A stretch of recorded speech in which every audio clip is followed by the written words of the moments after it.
नमस्कार विद्यार्थी आणि शिक्षक बांधवांनो, पहा श्रावण मासी या कवितेतील इयत्ता चौथीची जी कविता आहे तिचा स्वाध्याय आपण या ठिकाणी पाहणार आहोत. कवितेत आलेले शब्द चौकटीत लिहा. कवितेत वर्णन केलेल्या महिन्याचे नाव काय आहे तर श्रावण महिना आहे. श्रवण झाले तर सरला काना द्यायचा. श्रावण महिना. मोराच्या संगतीने नाचणारी कोण लांडोर. रात्री डुरुक डुरुक करणारा कोण बेडूक. तर पहा आकृती पूर्ण करा. श्रावण महिन्याचे वैशिष्ट्ये. श्रावण महिन्याचं काय वैशिष्ट्य आहे पहा. इंद्रधनुष्य दिसतं, इजा चमकतात, मोर पिसारा फुलवून नाचतो, बेडूक गाणे गातात. अशा पद्धतीचे श्रावण महिन्याचे वैशिष्ट्ये आपल्याला या कवितेमध्ये दिसलेले लिहायचे आहेत. म्हणजे श्रावण महिन्यामध्ये पाऊस पडतो पहा, त्याचबरोबर इजा चमकतात, मोर पिसारा फुलवून नाचू लागतो, बेडूक गाणे गाऊ लागतो. अशा पद्धतीचे या ठिकाणी आहे. त्यानंतर 2 ते 3 शब्दात उत्तरे लिहा. श्रावण महिन्याचे निसर्गाचे वर्णन तुमच्या शब्दात लिहा. पहा श्रावण महिन्यामध्ये निसर्गामध्ये काय काय बदल होतात ते या ठिकाणी आपल्याला काय लिहायचे आहेत. म्हणजे श्रावण महिन्यामध्ये निसर्गामध्ये एक नवचैतन्य असतं. त्याचबरोबर निसर्गामध्ये आपल्याला आकाशामध्ये श्रावण महिन्यामध्ये इंद्रधनुष्य दिसतं. त्याचबरोबर मोर पिसारा फुलवून नाचू लागतो, बेडूक देखील डुरुक डुरुक करतात पहा. मोर आणि बेडूक पावसाचा आनंद कसे व्यक्त करतात पहा. मोर काय करतोय की त्याची जोडीदारी लांडोर याच्याबरोबर काय करतोय, पिसारा फुलवून नाचतोय पहा. त्याचबरोबर बेडूक कसा आनंद घेतोय, डुरुक डुरुक करून त्या ठिकाणी बेडूक पावसाचा आनंद व्यक्त करत आहे. त्यानंतर रिकाम्या जागा भरा. 7 रंगांचा तोरण कसा डॅश डॅश चोवलं पहा. 7 रंगाचा तोरण कसा अंबारी चोवलं. कार जात धाकधुक टिंब टिंब किल्लोर करती, इजा किल्लोर करती. त्यानंतर श्रावण महिन्यात टिंब टिंब भुरुक भुरुक. श्रावण महिन्यात पाणी भुरुक भुरुक. धारा नाचत नाचत थेंबा धरेल ताल थेंबा. कवितेत आलेले अपरिचित शब्दांची यादी करा. काय संगा, धाकधूक, किल्लोर. महिन्यात 7 रंगाचे तोरण या शब्दसमूहाचा तुम्हाला समजलेला अर्थ सांगा. 7 रंगाचे तोरण कशाला म्हटलंय, इंद्रधनुष्याला त्या ठिकाणी म्हटलेलं आहे. त्यानंतर विचार करा व सांगा, पाऊस शेतकऱ्यांच्या जीवनावर कसा परिणाम करतो पहा. आता पावसाचा शेतकऱ्याच्या जीवनावर परिणाम कसा करतो तर शेतकऱ्यांसाठी पाऊस हा वरदान आहे. म्हणजेच जर पाऊस झाला तरच शेतकरी काय करू शकतो, आपल्या शेतामध्ये मेहनत करून त्या ठिकाणी पिकांची किंवा धान्यांची पेरणी करू शकतो. आणि अख्ख्या जगाला धान्य जर किंवा अन्न जर कोणी पोशिंदा जर म्हणायचं असेल तर तो शेतकरी राजा आहे. आणि ह्या शेतकरी राजाला पावसावरच अवलंबून राहावं लागतं. म्हणजे शेतकऱ्याच्या जीवनावर नव्हे तर पूर्ण देश हा त्या ठिकाणी या पावसावर अवलंबून आहे. पाऊस जर आला तरच शेतामध्ये धान्य पिकेल आणि त्या ठिकाणी जनता पोटभर त्या ठिकाणी राहू शकेल, हा या ठिकाणी आपल्याला सांगता येईल. त्यानंतर लिहिते होऊया यामध्ये खालील अर्थाच्या कवितेतील ओळी लिहा. श्रावण महिन्यात ढगांचा गडगडाट ढोलाच्या आवाजासारखा ऐकू येतो. विजाच्या कडकडामुळे मनात भीती निर्माण होते. इजा किल्लोर करती. श्रावण महिन्यात ढगात ढोल वाजवली, कार जात धाकधूक. या पद्धतीचे. श्रावण महिन्यात रिमझिम पाऊस पडत होता. रात्री बेडकाचे गाणे कानावर पडते. श्रावण महिन्यात पाणी भुरुक भुरुक. कानी बेपक्याचा गाणा रात्री डुरुक डुरुक. अशा पद्धतीचं माझा आवडता श्रावण महिना या विषयावर 4 ते 5 ओळीत माहिती लिही पहा. त्या ठिकाणी श्रावण महिना का आवडतो त्याची माहिती आपल्याला लिहायची आहे.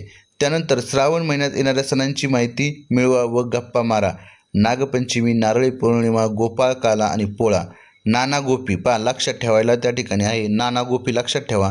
म्हणजे श्रावण महिन्यातील सण आपल्या लक्षात येतील. काय, नागपंचमी, नारळी पौर्णिमा, गोपाळकाळा, पोळा, नाना गोपी. त्यानंतर समानार्थी शब्द लिहा. मोर. मोरला समानार्थी शब्द काय आहे तर मयूर. पाणीला समानार्थी शब्द काय आहे, जलतोय. रात्र. रात्राला समानार्थी शब्द निशा. कानाला कर्ण. ढग. मेघ, पयोद.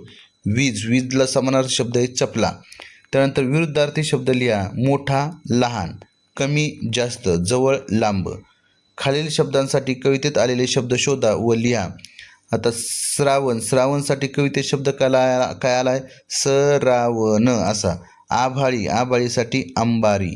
काळजात काय आलं आहे, काळ आत. थाटात. ठाटात बा असा शब्द आला आहे.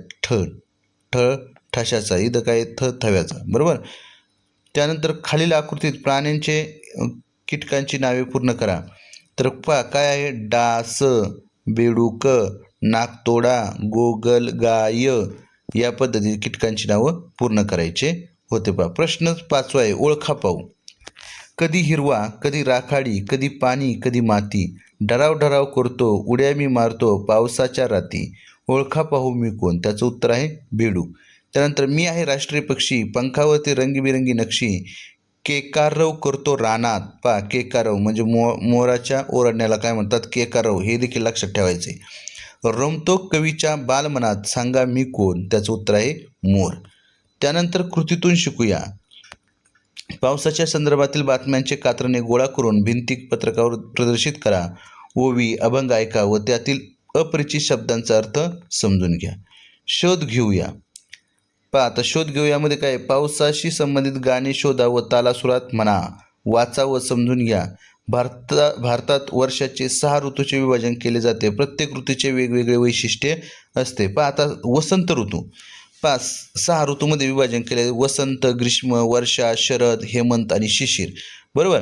आता वसंत ऋतू कधी येतो तर चैत्र वैशाख या महिन्यामध्ये वसंत ऋतू येतो आणि हवामान आल्हाददायक असते, झाडांना नवीन पालवी फुटते, याला ऋतूंचा राजा असे म्हणतात. पहा तुम्हाला प्रश्न येऊ शकतो, ऋतूंचा राजा असे कोणाला म्हणतात. पर्याय असतील वसंत, ग्रीष्म, वर्षा, शरद. तर तुम्हाला त्या ठिकाणी लिहायचं आहे वसंत ऋतू, याला काय म्हणतात, ऋतूंचा राजा असं म्हणतात. आणि चैत्र आणि वैशाख या मराठी महिन्यामध्ये वसंत ऋतू असतो. ग्रीष्म ऋतू ज्येष्ठ आषाढ. पहा वसंत आपण वर्षा असं बघू, वसंत आणि वर्षाकडे श्रावण भाद्रपद. पहा चैत्र वैशाख ज्येष्ठ आषाढमध्ये काय येतो, ग्रीष्म ऋतू. खूप उष्णता असते, सूर्यप्रकाश तीव्र असतो, प्रचंड उकाडा असतो ग्रीष्म ऋतूमध्ये. चला असं सरळ बघू. पहा चैत्र वैशाख ज्येष्ठ आषाढ, बरोबर. ग्रीष्म ऋतू काय, खूप उष्णता, सूर्यप्रकाश तीव्र असतो, प्रचंड उकाडा असतो. त्यानंतर वर्षा ऋतू श्रावण भाद्रपद, भरपूर पाऊस पडतो, शेतात पिके येऊ लागतात, निसर्ग हिरवागार होतो, म्हणजे श्रावण भाद्रपदमध्ये. शरद ऋतू आश्विन कार्तिक, पाऊस थांबतो, आकाश स्वच्छ निळे दिसते, आकाशात चांदणे सुंदर दिसते. हेमंत ऋतू मार्गशीर्ष पौष, थंडी सुरू होते, वातावरण प्रसन्न असते, पहाटे दव पडते.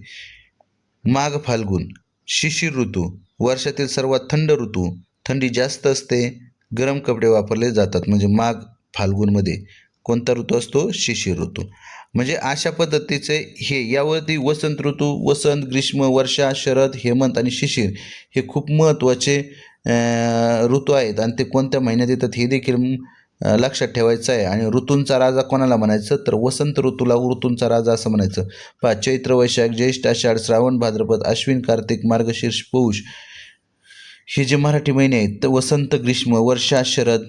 पहा वसंत ग्रीष्म वर्षा शरद हेमंत शिशिर अशा पद्धतीने लक्षात ठेवलं तरी आपल्याला लगेच लक्षात येणार आहे. म्हणजेच या ठिकाणी या पाठामध्ये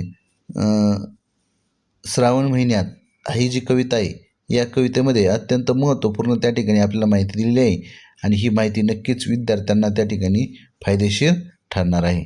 अशा पद्धतीने आपण या ठिकाणी या कवितेचा जो संपूर्ण स्वाध्याय आहे तो स्वाध्याय कशा पद्धतीने विद्यार्थ्यांनी पूर्ण करणं गरजेचं आहे ते या व्हिडिओमध्ये पाहिलेलं आहे. तुम्हाला सर्वांना या ठिकाणी समजलंच असेल. पहा नवीन शब्द देखील या ठिकाणी आपण पाहिलेले आहेत. थँक्यू, धन्यवाद.